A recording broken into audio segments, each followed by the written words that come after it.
Hey, Chandler here, and I'm a huge fan of Superman. I actually enjoy all of the Superman movies, even the really bad ones I still find watchable. Well, except one of them. We'll get to that in just a second. But with the release of Wonder Woman, I thought this was a great time to start going through all of the various movies that DC has put out, and now we have made it to the Superman movies, and I'm going to rank all 8 theatrically released Superman movies. And yes, I did say 8. There was one released that was starring George Reeves, 4 starring Christopher Reeve, 1 with Brandon Routh, and we've now got 2 with Henry Cavill. So with all that said, before I go into my ranking of it, let's look at how Rotten Tomatoes reviewed these movies with the aggregated score of the critics. What did they have to say about all of these movies? Which one is the worst? Well, first off, they don't have any reviews for Superman in the Mole Men, the movie starring George Reeves. No reviews for it, so not on this particular list. Coming in at number 7 is the worst that is on Rotten Tomatoes. You can probably guess it. It is Superman 4 with 12%. Coming right above that is Superman 3 with 26%.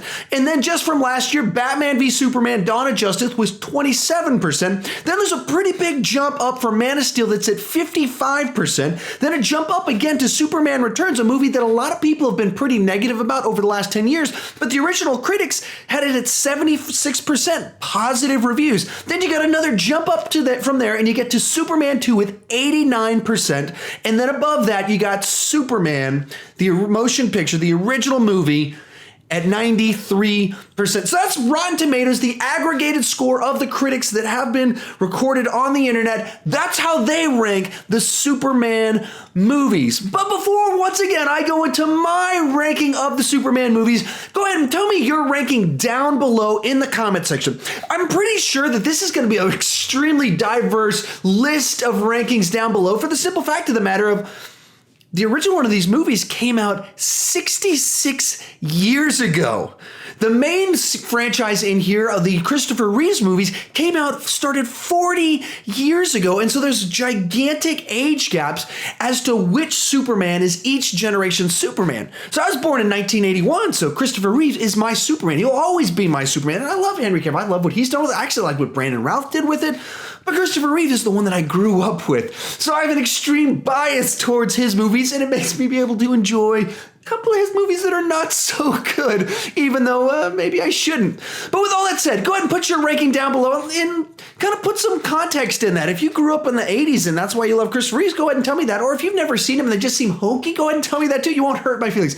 Actually, you probably will hurt my feelings just a little bit if you tell me that. And one final disclaimer before I go into the rest of the video, I'm actually shooting this after the rest of this. Why I might look like I'm sweatier than I was just a second ago because I've had these hot lights on me.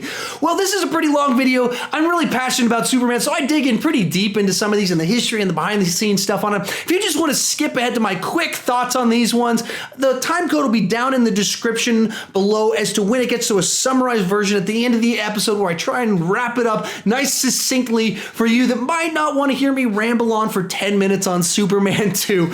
But if you want the full version of it, I got lots of thoughts on Superman. There's a lot of interesting backstory on the history of Superman movies because there's so much drama in the making of Superman movies, and I go into a little bit because that stuff's really interesting to me. Without further delay, coming in at number 8 for me is Superman and the Mole Men. I actually went and rewatched this past week. I grew up having seen it. We had it, I think, on a VHS tape. We recorded off television. I thought it was just episodes of the TV show, but I actually looked it up trying to do research for this video. It was theatrically released as essentially a B monster movie starring Superman back in the 50s, and it's pretty tough to watch. It is so low budget, and it is a monster movie starring Superman in it. And the monsters in it are these mole men. They're played by actual dwarfs that are put in onesies with like shag carpet on it with the zipper you can see in the back. They put a cone head on their head, and they gave them the cul-de-sac haircut. And these are our monsters in it. And man, it's pretty rough because they just start wandering through this city, coming out of a coal mine, and the local people like, what are these monsters? We gotta go shoot them. And so Superman tries to come to the rescue, and there's literally a scene in it where Superman doesn't show up till 25 minutes into this like hour long. It's only like an hour long movie. Only shows up, and the way he flies is he's like, this is a job for Superman. They show him jump. It cuts to then footage of them shooting like the road. And then this is supposedly him flying, just footage of the road. And then it shows George Reeves jump down onto the ground, and that's Superman flying. And then there's three guys, they're like, we're gonna shoot those monsters. And Superman's, you can't do that. And so they start shooting Superman in the chest, and there's no bullet holes on him. There's no like flashes off his chest. It's just like the sound effect of them shooting a gun and Superman standing there like that. And that's how this plays out. And Superman like punches one of them or something like that. And then the other two like shoot the monster. And the way it plays out, you're like, Superman couldn't even save these like he's fighting these guys right here. Well, Superman can't save these monsters. And the reason I go into all these details on it, if you didn't grow up with these, they're really unwatchable. It's really quite rough to watch. You don't get the heroism you really want of Superman. It's very strange in the way it plays out. There's not a lot of action. And it's just not very watchable for me.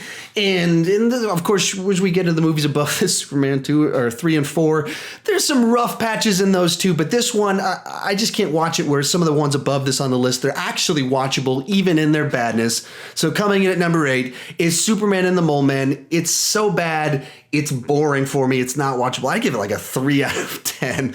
That's what I'd give it. Coming in at number 7 is Superman 4, the very embarrassing end to Christopher Reeve's era as Superman. And what kind of makes this movie hurt the most is that he has story credit on it, and you can tell he kind of poured some of his passions into this movie. So I rewatched it just a few days ago, and there's elements in it and where you can see what they were trying to do after Superman 3, which was so bonkers that they wanted to try and get it back on track. And so you see him going back to the farm. You see him going back to the Fortress of Solitude and learning again from the crystals and everything. And there's all these elements that are repeats of the films 1 and 2. And so he takes Superman for a flight to get wisdom from him. And it repeats all these ideas, just not as good. Not good at all. And if you look into some of the backstory on it, the studio that bought the rights from the Salkinds, the guys that did 1, 2, and 3, they were going bankrupt. They didn't have any money. And so there's this huge cut in the budget. And you see it in the movie because they actually keep repeating these same shots of Superman flying.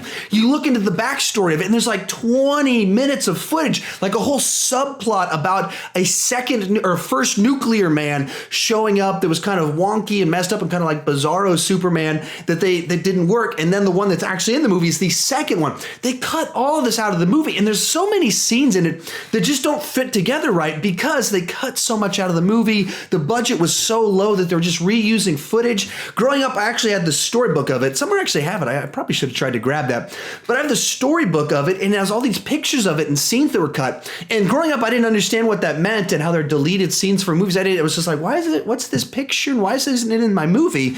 And then growing up, I was like, wow, there's actually a really troubled production that had a lot of problems that led to the movie that we did get. But all in all, it's a very weak movie. At the same time, for me, it's still very watchable. Christopher Reeve still gives it its all. It's not like he's phoning it in. It's not like he's doing a bad job in it. The movie around him, the script around him, the direction around him, the low budget, the way it's cut to pieces, all of that stuff makes it very hard to watch. But it's a movie that doesn't take too much time between action sequences. It tries to give you all the scenes you wanted. It's just a bad version of them. And so it's pretty quick because they didn't cut 20, 30 minutes out of it. So it's a quick moving mess of a movie. It's kind of embarrassing, but it's kind of like, for me, this would be a guilty pleasure movie for me. It's a movie I can easily watch this. I put it in all the time. My wife gets so mad at me whenever I do this. It's not good. I'm not going to try and convince anyone it's good, but it's like a guilty pleasure. I'd probably give it a 4 out of 10 is probably what I would give it. Sorry for the interruption. I wanted to talk about the single biggest thing you can do to support my channel, and that's to become one of my official patrons by supporting me financially directly on my Patreon page. If you do that, you get kind of special special influence into my page in that I ask my patrons every month, what movie would they like me to review? What subject do they want me to address in a video? And essentially they get a personalized video made directly for them each month. I also give them special influence into my future projects I'm working on, give them shout outs, and like in this video right here, I put a list of their names up on the screen because I want to support their channels as well. So if you'd be willing to support my channel because you're a big fan of what we're doing and you want me to continue doing this, please consider supporting me on Patreon. With all that said, let's continue. Then coming up at number 6 on our list is Superman 3. This is a very odd movie to exist because the producers of these movies weren't actually all that big of fans of Superman. They were businessmen that wanted to make money, the Salkinds.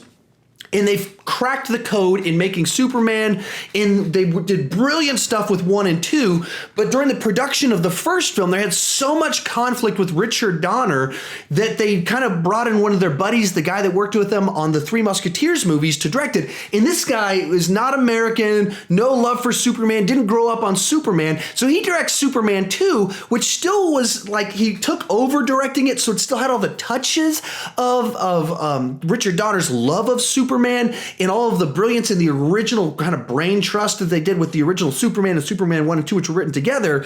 So he's kind of protected from the director's lack of knowledge and care for Superman.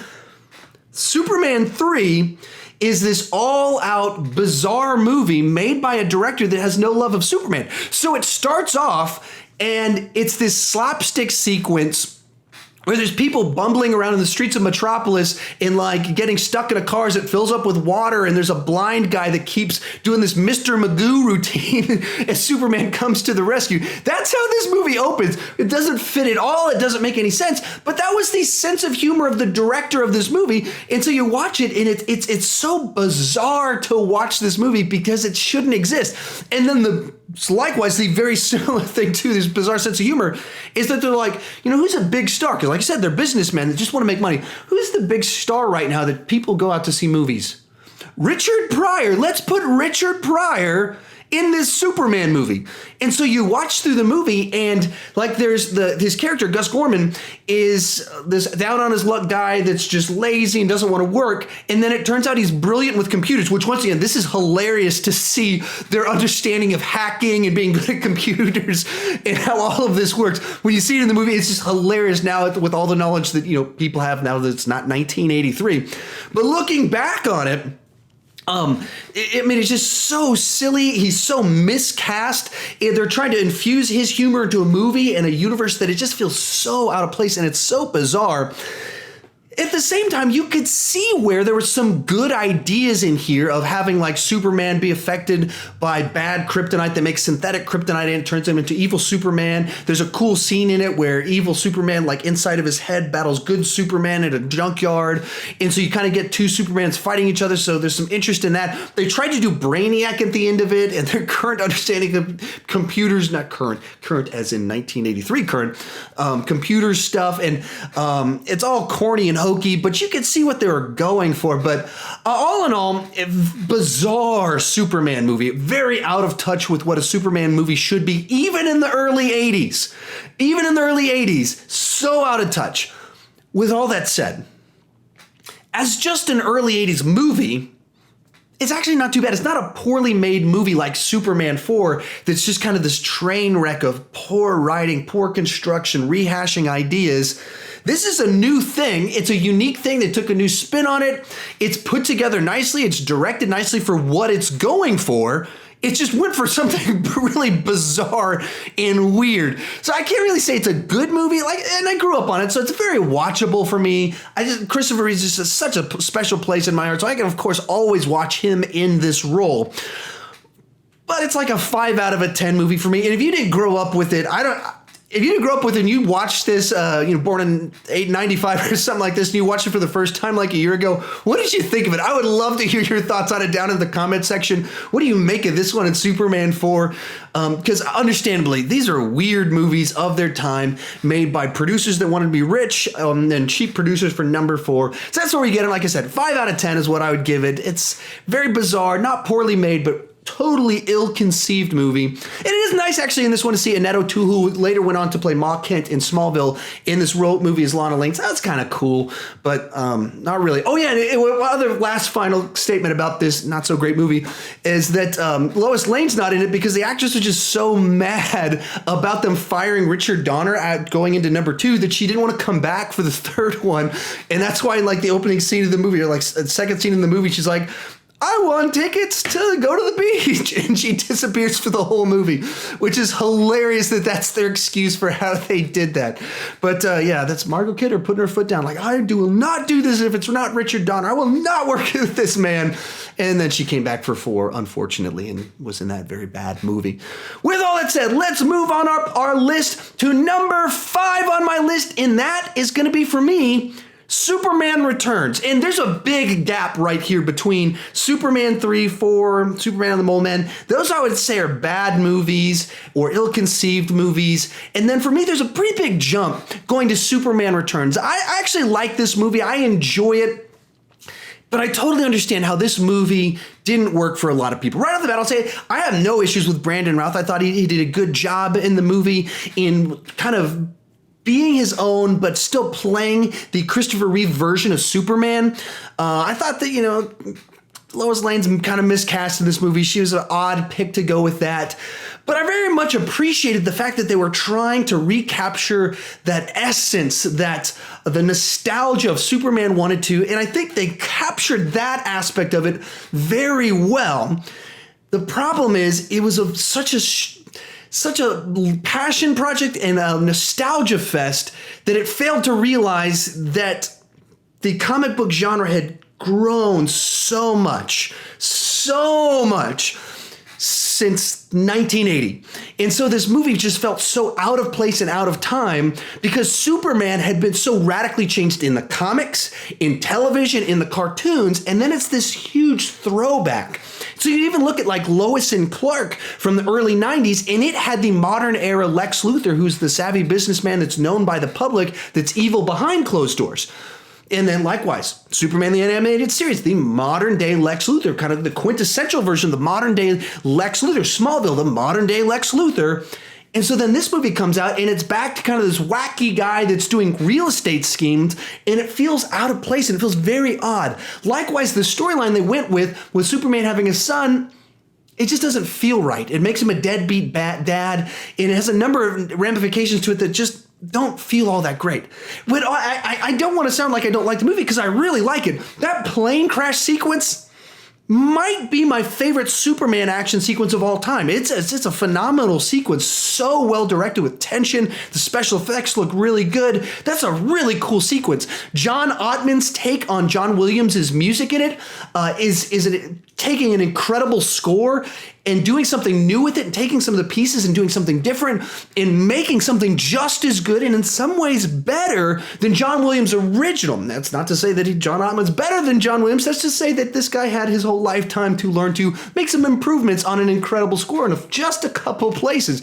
And so the score is amazing. For what they were going for, besides maybe the kid aspect of it, I think they did a lot of good things, but they just picked the wrong direction. And you can understand why they did it. Now, you've probably heard many stories about how the Superman 5 was in development hell for 19 years. They tried all throughout the 90s to get Superman 5 made. Tim Burton was brought on. They did that whole documentary on it, The Death of Superman Lives, What Happened, by John Schnepp. Great documentary. You want to go check it out if you haven't heard of it, but talking all about the rise and fall of Tim Burton's take on Superman.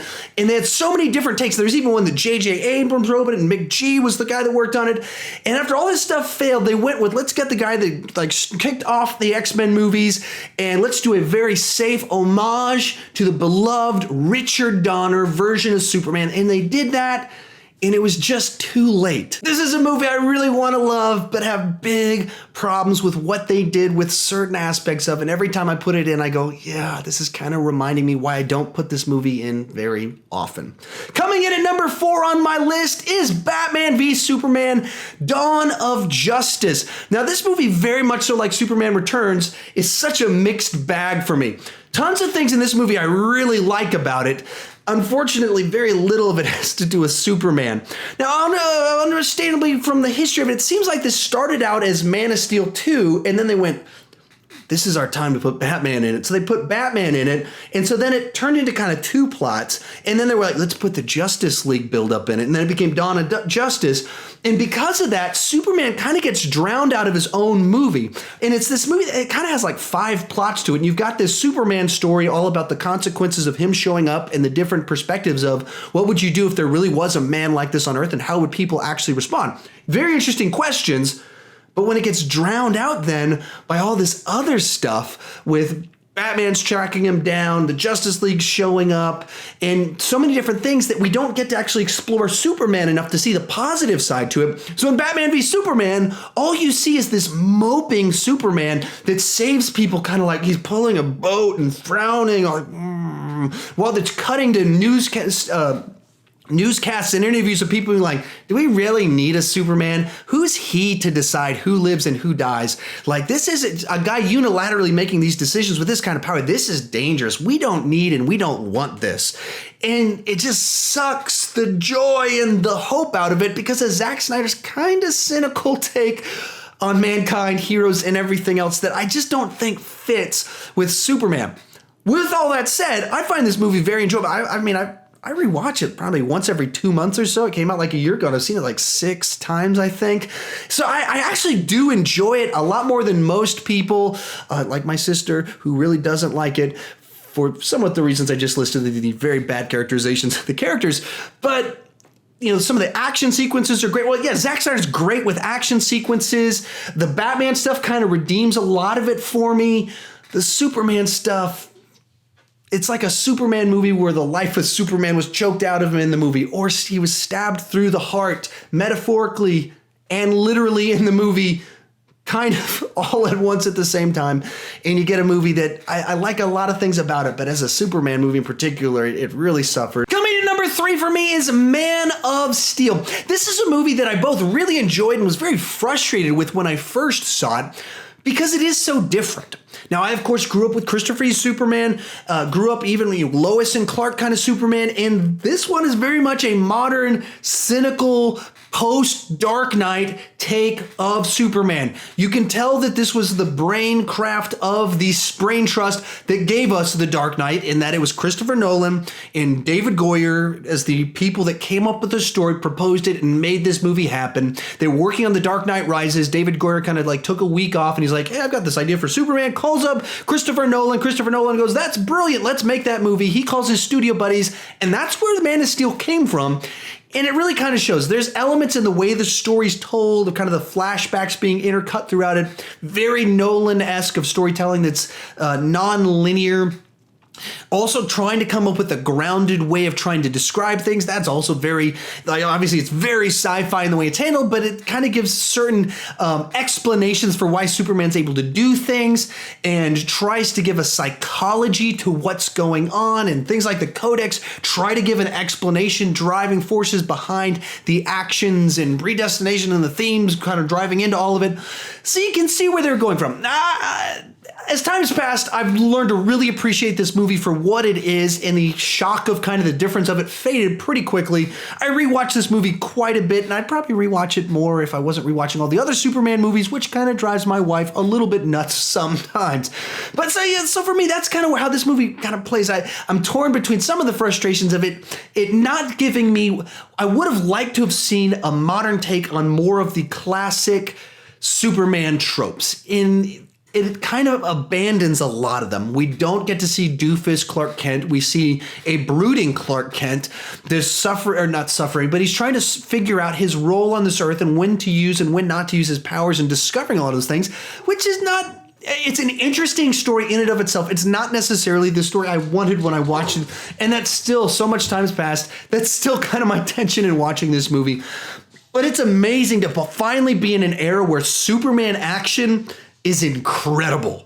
And the fights, like the complaints people have about this movie is that it's too much. Like there's just, you get like the last hour of this movie is just slam bang, roller coaster ride for so long that people get tired and burned out on it. Now I will say there's a segment in this where there's like weird tentacle arms flying around. That should have been cut from the movie. That doesn't need to be there. But beyond that, him fighting Kryptonians and stuff, all that stuff works pretty nicely to the destruction. And I understand the complaints people have. I don't mean in that sense, but just the way it's handled is an exciting sequence. Very good. Now, here's if I were to give one thing that I just wish they would have changed, besides taking the tentacle things out of it, is established much stronger in the movie the idea that Superman wants to save people, and finally he's trying to save people. And so in that final scene, you just have a few times where Superman is trying to catch people as they're falling from buildings, pulling people out of buildings. And part of what Zod starts trying to do is kill people as the way that he knows he has leverage on Superman. Now, this is straight out of Superman 2, and why would that be a bad thing? You used Zod straight out of Superman 2. Part of his characteristics is he's the guy that will do anything to win. And so he sees the weakness in Kal-El, which is he loves these people, so he wants to try and defeat them. You add that into this movie, that Kal-El is desperately trying to save people, and that's why he might almost lose this fight. You add that element into this, and all people's criticisms of this final act and why all this destruction, why wasn't he trying to save people, goes away. Simple adjustment. Huge change to the movie. I wish they would have done that, but they didn't ask my opinion. If any of you people from the WB are watching this right now, you can contact me and I can give you more great insights like that about movies. With all that said, I'd probably give this one, probably give it a 7.5 out of 10, maybe an 8. Somewhere in there is where I'm falling, depending on what kind of mood I'm in. I get pretty frustrated with some of the stuff that's in there, but it's really exciting for me, so I'm torn back and forth between when I view it. A lot of things I really like, a lot of things that I feel like disappointed that I didn't get out of this movie, and some weird stuff that I just wish they would have pulled out. And I wish Zack Snyder wasn't so cynical. But anyway, there you go. That's kind of my take on Man of Steel. But let's move into my top 2, which are some of my favorite movies of all time. Hey guys, sorry for the interruption, but I wanted to talk real quick about something called MoviePass. MoviePass is the way I pay for all of the movies I go and see the theaters. Here's how it works. I pay $45 each month, and they send me a credit card. Whenever I want to go see a movie, I open up their app. When I get to the theater, select the movie, they put the money on the credit card, and I can go and see the movie. There's a couple catches in that. You can only see any movie one time per month, and you can only see one movie per day. But if you go to the movies once per week, it pays for itself. Now, I go to the movies 2-3 times a week, so I pay would have like $150 worth of movie tickets, if not for MoviePass. It saves me a ton of money. Now, if you only go see 3 movies a month, not a good deal. But if you're like me and you see 5 or more movies, it pays for itself. I highly encourage you to use it. It works really easy. They got great customer service. If you want to sign up for it, use the link down below. It helps out my channel. If you just go to their website, it doesn't help my channel. So I wish you to help out my channel. Use the link down below. It really is a great service. If you go see 5 or more movies per month, I highly recommend it. With that said, let's get back to our video.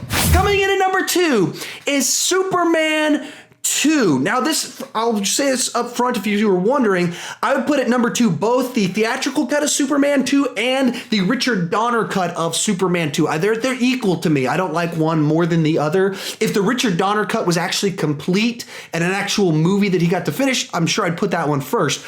But if you're wondering what I'm talking about, essentially, as I sort of alluded to before, when they were making Superman the movie, there was so much tension and things are so backed up and there's trouble with the special effects.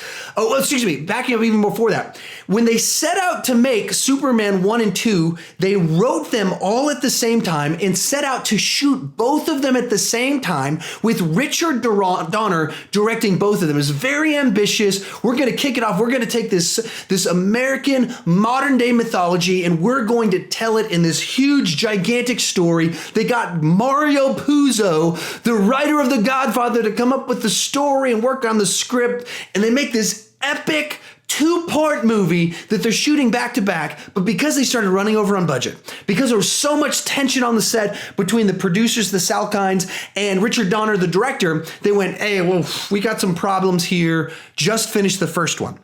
But they had shot about 70-80% of the second one. Well, after they completed the first one, the Salkinds and Richard Donner, they didn't like each other, and so they fired Richard Donner. But they still wanted to put the second movie out, so kind of their producer buddy that they'd worked on before on several previous movies, like the Three Musketeers movies, they bring him in to finish Superman 2. But because of the Directors Guild, in order for someone to be credited as the director of a movie, they have to have filmed and directed over 50% of the movie. Well, you've got a movie that they've shot 70-80% of it. So they had to have him go back and make some changes to the beginning of the movie. There's a whole new first act to it, some new scenes in the middle, some new scenes in the end, and so changed a bunch of things. So by the end of it, he had shot over 50% of the movie, and he'd shot 70 or 80% of the movie that was actually released into theaters. Oh, and one final other thing that's important to tell in just a second is that the time spinning of the Earth ending that's at the end of Superman the movie was originally supposed to be the end of Superman 2, but they wanted to have a big dramatic end for the movie they're going to put out, and just in case they didn't get to make the second one if it flopped, they wanted to put their big dramatic ending on Superman 1. So they put Superman 2 out in theaters, still a big hit, people loved it.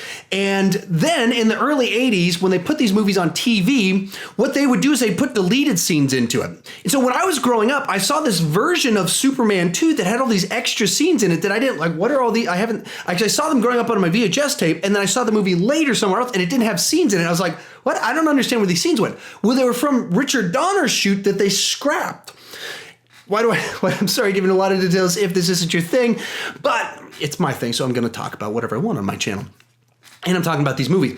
But in the year 2006, coinciding with the release of Superman Returns, they did this big box set, and they invited Richard Donner to finish a cut of Superman 2. And they allowed him to use all the footage that was new, all the footage that was old, test footage, and construct his own version of the movie. And so there's a release of Richard Donner's cut of the movie, which this is almost unheard of, that there's two entirely different versions of the same movie with the same plot, same actors, two different directors making the same movie with something like a 40% shift in the footage in the movie. So the theatrical cut launches, and there's this whole sequence at the Eiffel Tower. It's not in Richard Donner's cut of the movie at all. There's key scenes in the movie like where Lois Lane figures out who Clark Kent is. Totally different the way it plays out. There's all this slapsticky sense of humor, like for the stuff that you see in Superman 3. That's all added by the director of Superman 2. It's not in Richard Donner's cut of the movie. So there's all these changes between the two versions. Why do I say all that? I don't have a preference between the two of them because Richard Donner's cut of the movie is kind of more like a fun gift to the fans of the movie. It's not really a complete movie because they, for Richard Donner's cut, put the time-bending fly around the earth thing at the end of his movie too.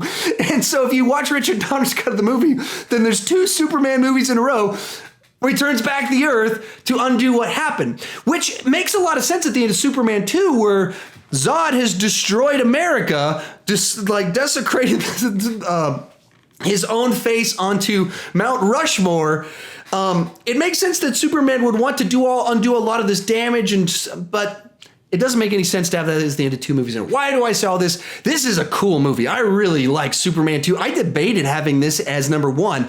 It's an incredible balancing act or follow up to Superman the movie. You can tell that these two movies were written together. The story trust was going on, that they were trying to make two movies that went together, telling an epic 4.5 hour long Superman story that tells from the destruction of Krypton and Zod and his people, their involvement of that, stretching all the way across the second movie to where they come back in this movie. And it all ties back to things that are in the opening scenes of Superman the movie. It's very cool the way it works out. This is Superman actually getting to fight other Kryptonians, so you get legit Superman action and great stuff in it. There's actual big heart epic type storytelling, and Superman choosing between being this god on Earth or being just a man on Earth and being able to love, and the sacrifices that he needs to be able to make in order to do all of this. There's so many things like this that are in this movie that are really powerful, and that he chooses to sacrifice it for love, and then he realizes the mistake that he's made, and there has to be one final sacrifice in it, and it's explained better in the Richard Donner cut. They couldn't they didn't want to pay Marlon Brando to use his footage for the theatrical cut of for Superman 2, so they cut him out of Superman 2, even though they filmed all of his stuff for it. And so in the Richard Donner cut, suddenly Marlon Brando is in Superman 2 again, and there's a whole scene back and forth between Clark Kent and his father, Jor-El, one final time in it, and Jor-El sacrifices himself in the movie to be able to give Superman his powers back. That's not in the theatrical cut. It just kind of has this weird, like he's holding a stick in the Fortress of Solitude and magically gets his power back. Kind of important scene that they cut. Maybe probably the most important thing they added back into the Richard Donner cut. Why do I say, like I said, I love this movie. I'd give it like a 9.5 out of 10. Just a very cool movie.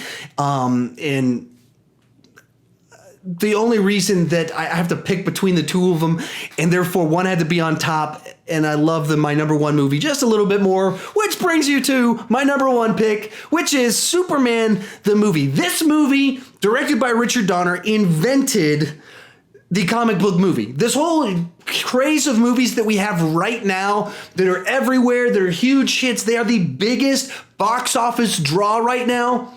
It all goes back to what Richard Donner did in this movie, and taking what were campy, cheesy type stories, and this is the only one. It came out on 10 years after the 60s Adam West Batman that was pow, zap, bang, doing the Bat Watusi, all this stuff. It's only 10 years after that where superhero stories were just kind of viewed as kind of kids stories, kind of fluffy stuff. Richard Donner comes in, the Salkinds come in, and they get Mario Puzo, like I said, the guy that wrote The Godfather, to come up with an epic story out of this American mythology. And this is wonderful. The first 45 minutes of this are just truly incredible cinematic storytelling, with just beautiful shots. I might say that the score to this movie is the best score of all time. I might. I think thoughts like that a lot. I mean, the music to this is just incredible. Actually, my whole catch up on that is Otis's theme, which is that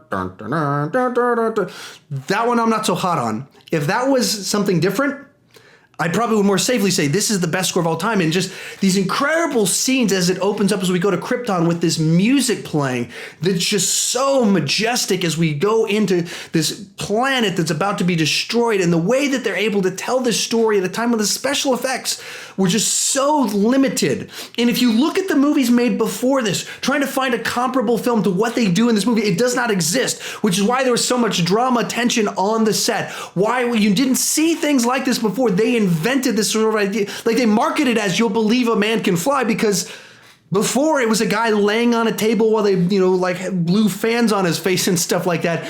And they tried so many different things to make it so that Christopher Reeves could fly in this movie.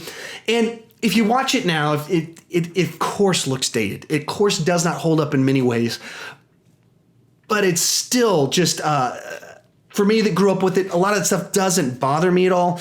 But just the way the story's told, just this one scene or two scenes of Clark as a teenager, and understand where he's coming from, because they're written so powerfully and so meticulously to craft something wonderful.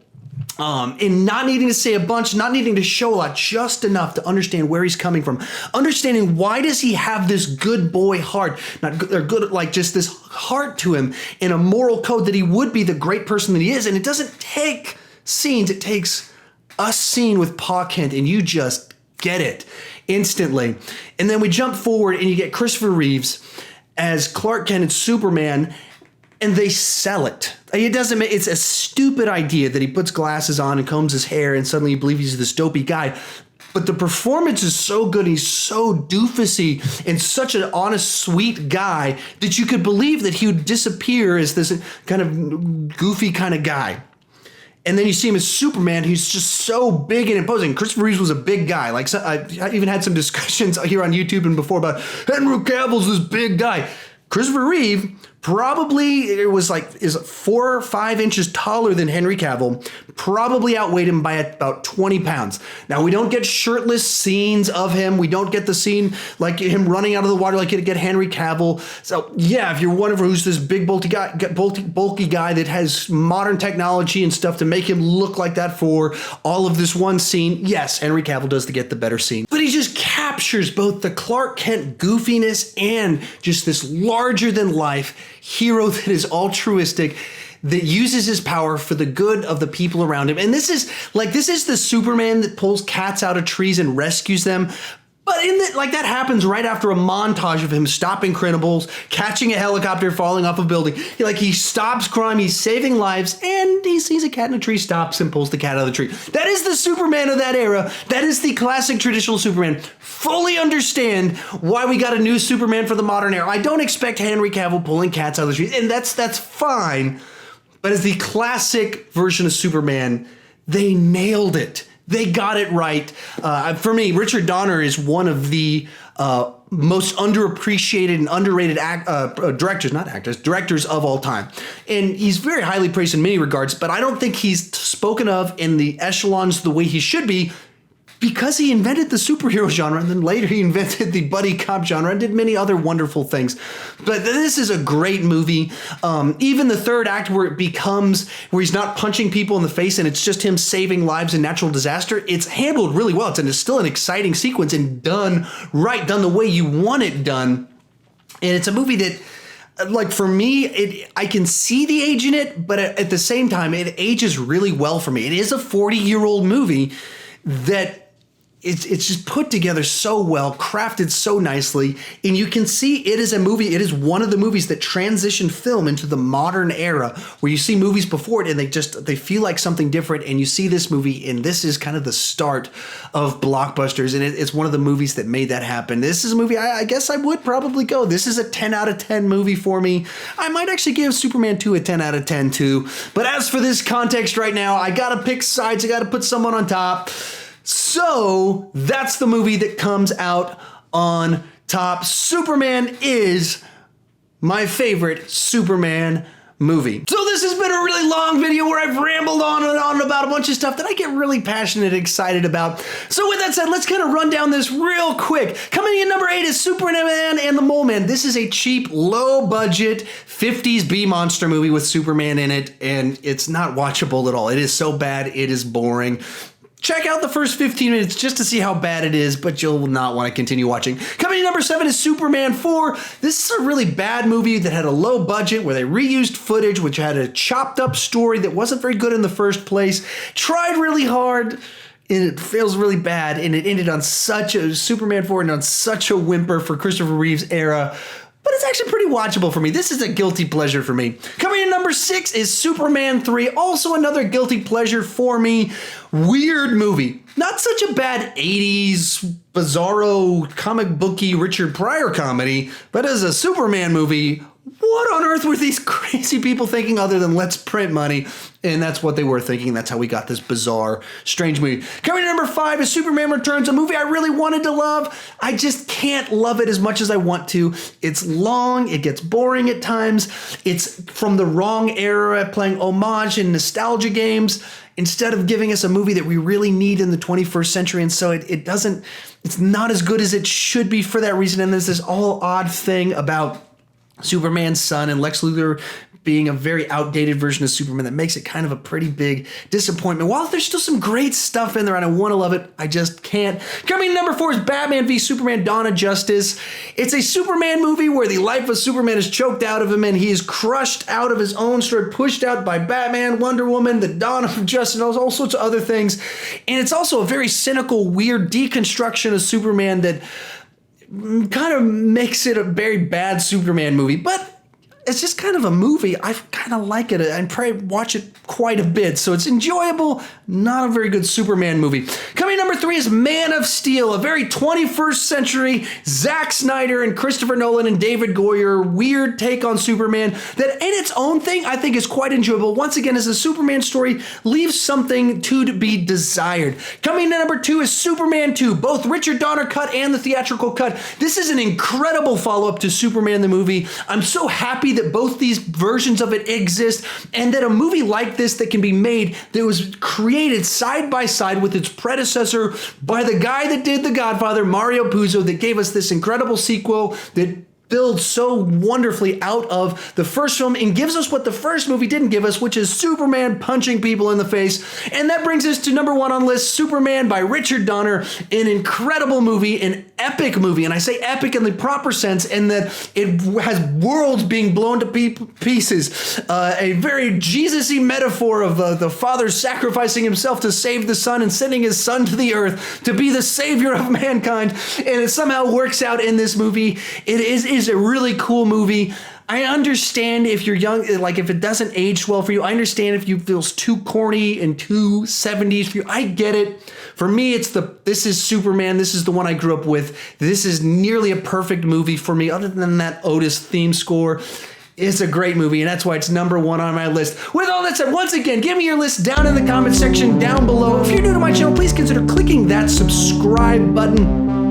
I would love it if you'd do that. I do these ranking videos every Saturday. I do movie reviews, TV reviews, talk about movie and TV reviews from time to time. But really, I don't want to just talk about movies. I want to talk about movies with you. So join me in the comment section, and thank you for watching.